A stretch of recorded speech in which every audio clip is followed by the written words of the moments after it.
decíamos, plan de recuperación histórica de los ahorros, un eufemismo para decir que los argentinos saquemos los dólares fuera del colchón, ¿no?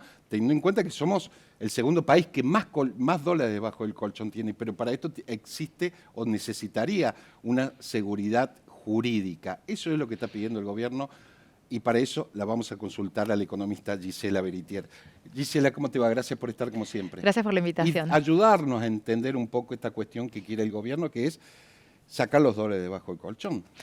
La verdad que, bueno, todas estas medidas que son polémicas y que en realidad nos toca no solamente la cuestión económica, sino que también se meten con esta relación antropológica que tenemos los argentinos con respecto al dólar, porque pensar que el dólar es solamente una variable económica en este país es olvidarse de lo que significó esta moneda en los últimos 40, 50 años, si se quiere, y que tiene que ver justamente con que fue una reserva de valor en temas hiperinflacionarios o cuando hubo corralito, plan Bonex y demás, resultó ser una moneda de resguardo. Entonces, creo que allí no solamente hay que romper una cuestión de oferta y demanda, sino que también hay que romper con, bueno, y también, ¿no?, con todo lo legal que viene y seguridad jurídica, que ya vamos a hablar de eso, pero sí creo que también no se puede dejar de lado las cuestiones culturales, sociales, antropológicas que marcan la relación con respecto al dólar, ¿no? En un país con... Sí, permíteme, digo, parece como un déjà vu, ¿no? Uno se acuerda, lo decía en la introducción, el que apostó al dólar pierde, el que depositó dólar va a recibir dólar, Exacto. Duhalde, por ejemplo, Exacto. pero sin embargo los argentinos seguimos siendo el segundo país fuera de Estados Unidos con más dólares debajo del colchón. Tu Como dólar que es tu decisión, te digo. Tu dólar es tu decisión. Digo, la confianza parece no internalizar en la gente todavía. Esto que decís vos, en el año 2007 salió un reporte del Tesoro de los Estados Unidos tratando de ver cuál era el mayor país con mayor cantidad de dólares luego de los Estados Unidos. Estudió varias economías del mundo, muchas de ellas actualmente dolarizadas, y en ese reporte lo que vio es que Estados Unidos es sin duda, por la moneda oficial Claro. y de curso legal, de que es el país con más dólares. Pero en segundo lugar viene la Argentina con 1.300 dólares per cápita y muy por detrás, en tercer lugar, Panamá, que es una economía dolarizada, con 600 dólares per cápita. Entonces, con esto te marca esto que te estaba diciendo, ¿no? Y hay un tema que, ¿por qué toman esta medida de los dólares debajo del colchón? Y responde a lo mismo que hemos visto ahora esta semana con la emisión del bono de 1.000 millones de dólares y que tiene que ver con que no hay reservas en el Banco Central. Hoy seguimos con reservas negativas en el Banco Central, aun cuando vino el préstamo del Fondo Monetario Internacional para salir justamente del cepo, fortalecer las reservas. Pero imagínense, estuve en una charla la semana pasada con el economista Sandleris, donde él mostraba una proyección de la evolución de las reservas y donde justamente mostraba que tenemos reservas negativas en el orden de los 5.000 millones de dólares, aun cuando vinieron 12.000 millones del Banco Central, aun cuando están entrando dólares de préstamos internacionales, aun cuando se están liquidando algunos dólares del campo, más aún con la amenaza, digamos, de Milei de que van a volver las retenciones.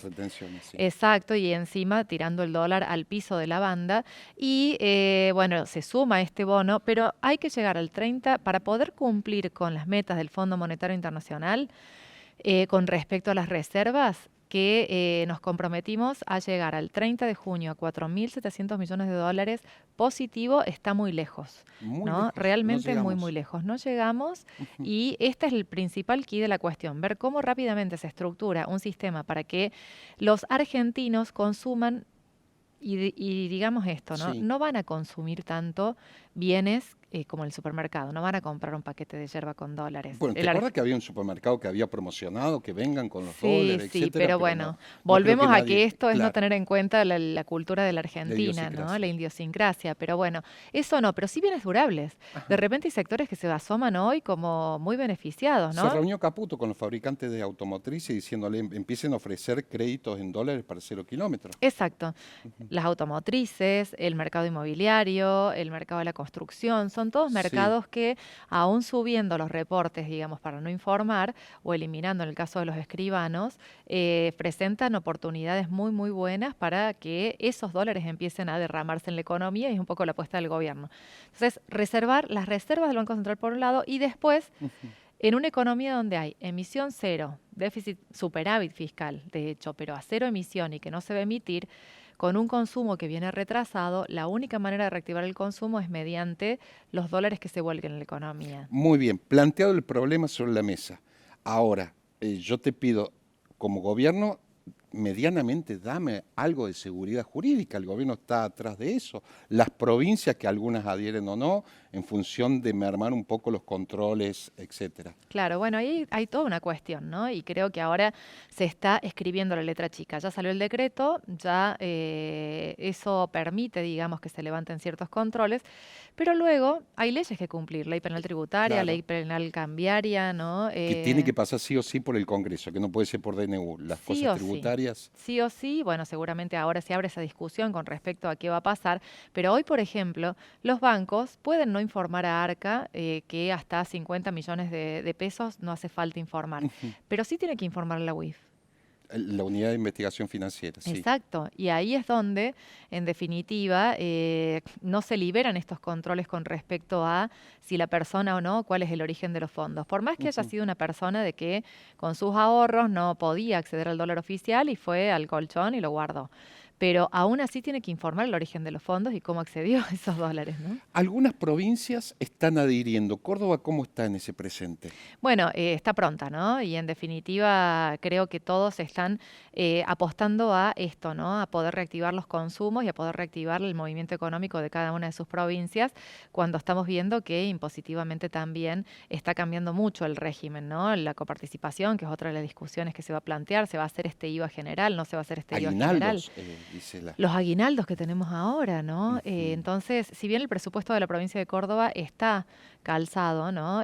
Discusión hacia principio de año si los impuestos estaban muy altos o no, pero más allá de eso, hoy el presupuesto está siendo financiado con los impuestos actuales, ¿no? Ingresos brutos, bueno, todo Ujú. lo que implique de impuestos patrimoniales y demás, ¿no? Pero ahora estamos en el medio de una gran reforma, ¿no? Y que el otro día lo escuchaba el presidente Milei de que ya habían aplicado más reformas en este Sí. gobierno que el propio Menem, ¿no? Y bueno, y que esto se va a seguir liberando, ¿no? Sí, a mí me trae a colación, digo, Menem privatizó mucho. Hasta ahora, mucho no ha privatizado No tanto por la algunas privatización, pero cuestiones. sí por la Sí, liberalización de controles, ¿no? claro. Te quiero preguntar, a la fecha de hoy, ¿qué evaluación haces de la implementación del RIGI? ¿Se termina yendo Petrona por una cuestión política, algo que iba a estar en el sur, etcétera, que lo anunciaron con bombo y platillo, pero se termina yendo por cuestiones logísticas que no le convenía al sur, digo? Pero ¿qué evaluación haces de la implementación del RIGI hasta ahora? Bueno, la realidad es que así como está implementado, hoy tienen mayor facilidad de acceder a aquellas inversiones que están relacionadas a todo lo que es hidrocarburos o litio o minería, que además también es de interés de este gobierno fomentar ese tipo de inversiones porque es la fuente de dólares que están buscando para poder Claro. reemplazar los El préstamos. triángulo de litio, Chile, Exacto, Bolivia y exacto. Entonces no Argentina, han por sido una ejemplo. gran cantidad de proyectos que se han aprobado, pero los proyectos que se han aprobado están relacionados directamente con este tipo de cuestión, Ujú. ¿no? Nuevas energías, fuentes energéticas, todo lo que sea generación y exportación de divisas, ¿no? En esto sí hay una estimación de que al 2030 la balanza energética sea positiva y la balanza también con respecto a los minerales también, ¿no? Pero bueno, obviamente que en una economía donde no tenemos dólares y donde en realidad el dólar es el key de la cuestión, si vos me preguntás, Dale. ¿es la inflación el problema? No, la inflación es la carta política y que impacta directamente en nuestro bolsillo y que nos da la Sí. sensación de estabilidad para poder acomodar las otras variables macroeconómicas. Ujú. Pero el gran problema de la Argentina es la falta de dólares. Hace muchísimo tiempo, Y es Gisela. cíclico. Sí. ¿No? Y es cíclico. Y tenemos este estrangulamiento productivo en donde hay sectores que demandan dólares y no los producen y donde hay sectores que Ujú. producen dólares y que no los tienen. Pero ¿de dónde sacamos los dólares? Hoy el gobierno, como sabe que no puede hacerlo a través de la balanza comercial, exportaciones e importaciones, porque está trabado con eso, está apuntando a la balanza capital, ¿no? Por Ujú. eso los préstamos, por eso el poder traer inversiones extranjeras directas, pero hoy la realidad es que los dólares están viniendo de las fuentes, préstamos de organismos internacionales, el bono de 1.000 millones de dólares que salió esta semana y también la otra apuesta, los dólares debajo del colchón. En paralelo, que las exportaciones, Sí. que nosotros llamamos los dólares genuinos, se vayan dando mientras se va reacomodando todo esto. Entonces, este es el esquema, ¿no? Y en paralelo la inflación teóricamente va a bajar, el riesgo país, etcétera, pero el quid de la cuestión, como decías, es la falta de dólares, un déjà vu Y que viene- toca, ¿no? En Sí. esto de que en este país la inflación y el dólar siempre hacen que sea un país de taquicardia. En definitiva, hoy termina arrastrando, ¿no? La baja de la inflación, o en realidad el plan de desinflación que plantea Milei, que son superávit fiscal por un lado y por lo Sí. tanto no emisión monetaria. Por otro lado, el mantener las paritarias a raya, donde no aprueba paritarias que vayan mayor a un 1% aún cuando sigue dinamitando el poder adquisitivo del consumo. Y por otro lado, la tercera es seguir haciendo que el dólar sea un ancla cambiaria. Entonces, un ancla en los precios. Si hoy el dólar sube, fíjate lo que pasó apenas salió el cepo, el primer día subió un 10%, se traslada automáticamente a precios. Automáticamente, aunque no tenía mucho que ver en determinadas No importa, cuestiones. pasa por Por esto las dudas, por una cuestión cultural de refugio pasa por de los esta variable argentinos, antropológica, si se quiere. seguramente. ¿No? Ya para ir finalizando, Gisela, sos una estudiosa del tema de las universidades, de la formación económica, etcétera. ¿Me tirás 2 o 3 titulitos de cómo está la inserción de las universidades en la parte social? Sí, la semana que viene estoy justamente viajando a Estados Unidos, en la Universidad de Fordham, Nueva York, en MIT, Harvard, y en Boston y luego en Georgetown, Sí. MIT.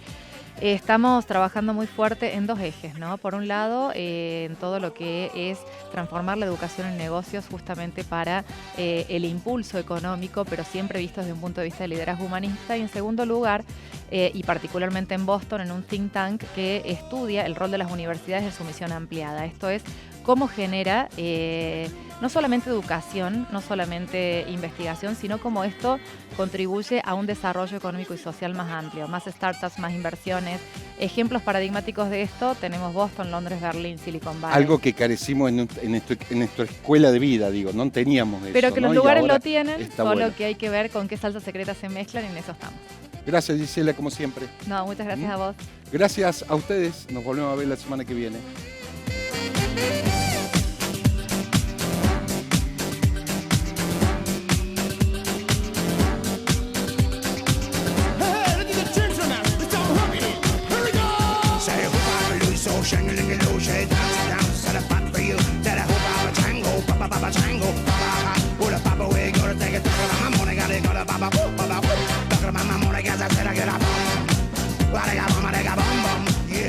Fue una producción de Televisión Mediterránea, SRL, Córdoba, Argentina.